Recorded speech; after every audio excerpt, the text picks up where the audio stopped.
Tekutentik nasıl yapılır atölyeme hoş geldiniz sevgili takipçilerim. Bu video ilginç bir video olacak çünkü sadece krapon kağıdı ve tığ kullanarak 4 tane kullanışlı eşya yapacağız. Tabii ki bu birinci eşyanın videosu ve bu bir seri halinde devam edecek. Çünkü sonuçlar mükemmel oldu. Eğer sağlam olmasaydı, kullanışlı olmasaydı montajını hiç yapmayacaktım. Fakat 10 ay önce çektiğim ancak şimdi montajlayabildiğim videoda yaptığım eşyaları hala kullanıyoruz ve hala bir gram bozulma yok. Bir gram olmaz zaten bozulma. Neyse bir nebze bile bozulma yok. Şimdi krapon kağıdından örgü öreceğimizi ben hayal ettiğimde belki sağlam olmayabilir diye düşünmüştüm. Sonuçta kağıt çünkü. Fakat çok sağlam, güzel ve ayrıyetten sevimli sonuçlar çıktığı için sizlerle paylaşmaya karar verdim. Ve serimin birinci videosuyla başlıyoruz. Krapon kağıdını ilk önce 3 santim işaretliyorum. Boydan boya işaretliyorum. Sonra işaretlediğim yerlerden düz bir şekilde kesiyorum.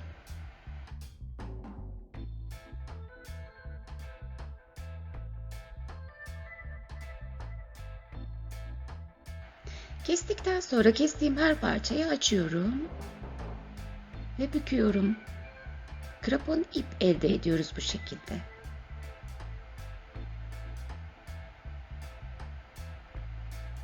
Ne fazla vuracağız ne de gevşek bırakacağız. Ortalama bir şekilde büküyorum. Büküyorum.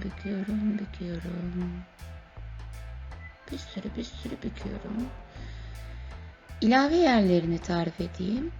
İlave yerlerini böyle biraz kıvırmadan 3-4 santim kadar mesafe bıraktıktan sonra diğer krapon kağıdını da böyle üst üste getirip birlikte bükerek yapıyorum. Bu sadece biraz kalınlık oluşturuyor ama gayet sağlam oluyor. Videonun ileriki dakikalarında göreceksiniz. Oraya gelince örmesi de kolay oluyor. Ve zincir çekmeye başlıyorum. Benim kılıf yapacağım telefon küçük. ...16 zincir yeterli. Bu 16 zinciri çektikten sonra da sık iğne ile devam ediyorum. Bu arada tığım 3,5 numara. Siz elinize hangisi kolay geliyorsa yarım numara daha küçük ya da daha büyük kullanabilirsiniz.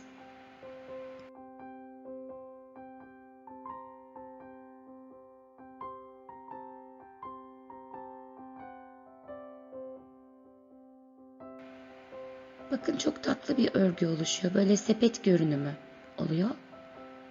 Ve inanılmaz sağlam. Bakın böyle ilmeklere devam ederken zincirin tek katından batıyorum. Daha bir sepet görünümünü versin diye. Hem de örmesi daha kolay oluyor bu şekilde. Burada yavaş gösteriyorum. Zincirin tek kanadından batarak gidiyorum hep.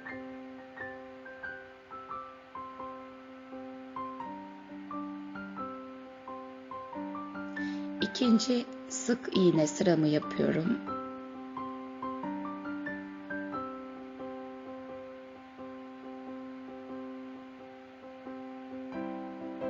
Şimdi sepetin tabanı oluştu. 2 sıra sık iğne ile oluşturdum tabanı. Bu oluşturduğum tabanın etrafından ilmek batarak devam edeceğim.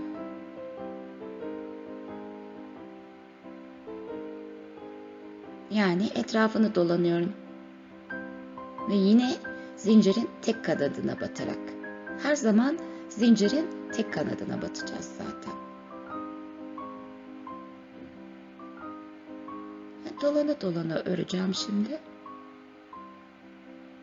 Kıvrılmaya başladı.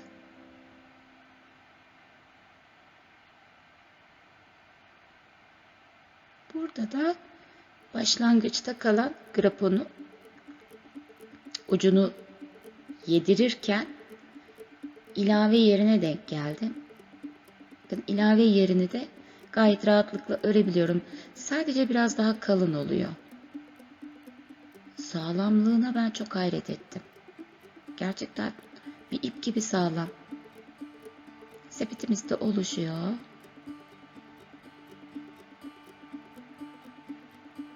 Bir de böyle otantik, hoş bir görünümü var. Doğal bir görünümü var.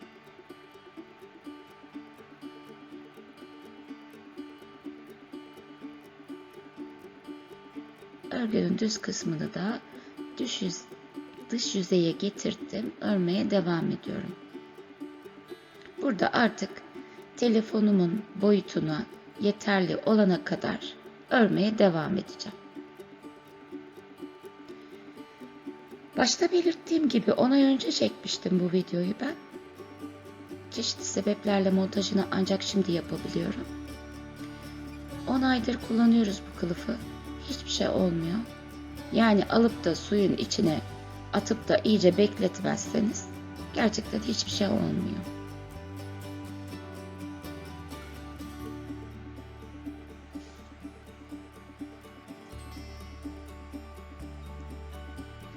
Telefonumun boyutuna yaklaştı. Bu arada Mia da geldi. Mia'sız olur mu hiç? Her video çektiğimde var o.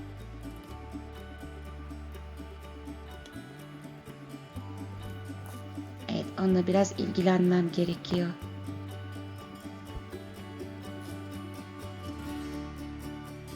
Şimdi bir ölçelim. Benim istediğim boyuta gelmiş. Yeterli.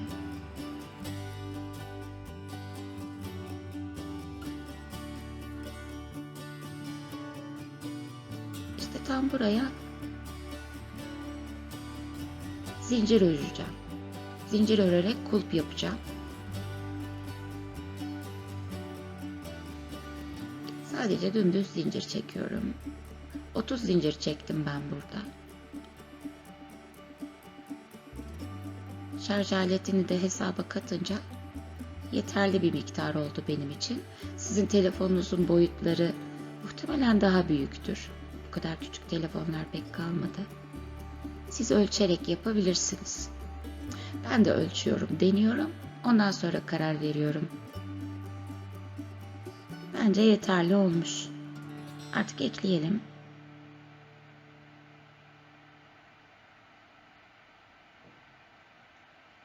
Eklerken de işte buraya batıyorum. Bir zincir çekiyorum. Sonra kalan krapon ucunu, grapon demeye alışmışım ben aslında ama bunun aslı krapon. Ama grapon demek nedense bana daha normal geliyor. Şimdi bu ucu içinde gezdireceğim.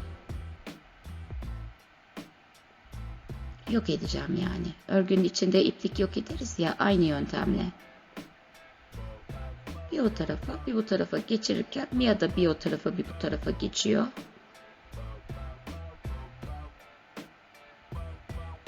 Belki bir iki yerden geçmek yeterli ama ben biraz sağlamcıyım.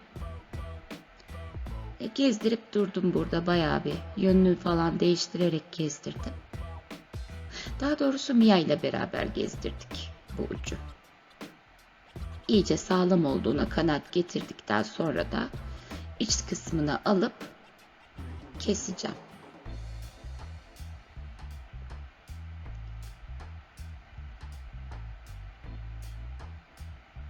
Evet, sepetimiz hazır.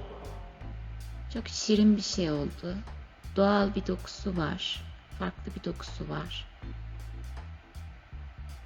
Telefonum da rahatlıkla sığıyor.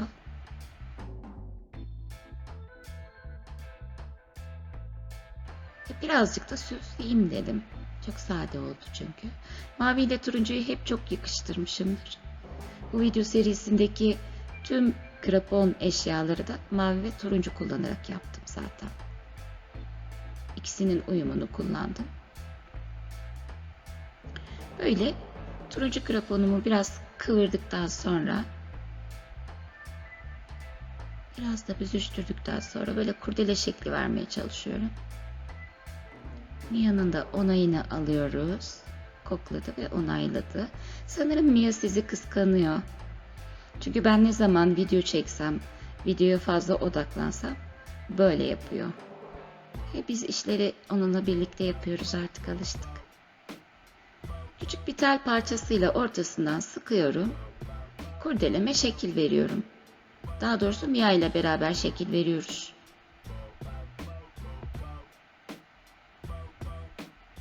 Düzeltmelerini yapıyorum. İstediğiniz şekli verebilirsiniz burada. Önce biraz sivri yaptım. Sonra baktım çok hoşuma gitmedi. Biraz yuvarlattım. Yuvarlak bir fiyonk şekli verdim. Ortada kalan telle de bunu toka takar gibi takacağım. Ve yine içindeki ilmeklerin içinden geçirerek orada monte ediyorum. İşte çok sevimli oldu. Bir kurdele ne kadar havasını değiştirdi. Bu şekilde şarj aletini prize taktığınız zaman telefonu koyacak yeriniz yoksa böyle şarj aleti sepetinde telefonunuzu şarj edebilirsiniz. Dedim ya, 4 eşya daha var. Toka var, sepet var, kalemlik var, bardak altlığı var. Bunların da yapımını ileriki videolarda paylaşacağım sizlerle.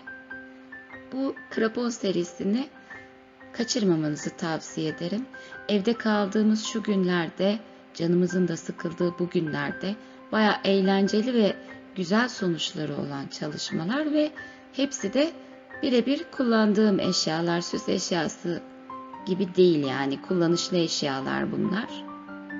Video serisinin devamı için ve diğer geri dönüşüm projelerim ve takı tasarımlarım için de kanalıma abone olursanız çok sevinirim. Sizlere sağlıklı, güzel günler diliyorum.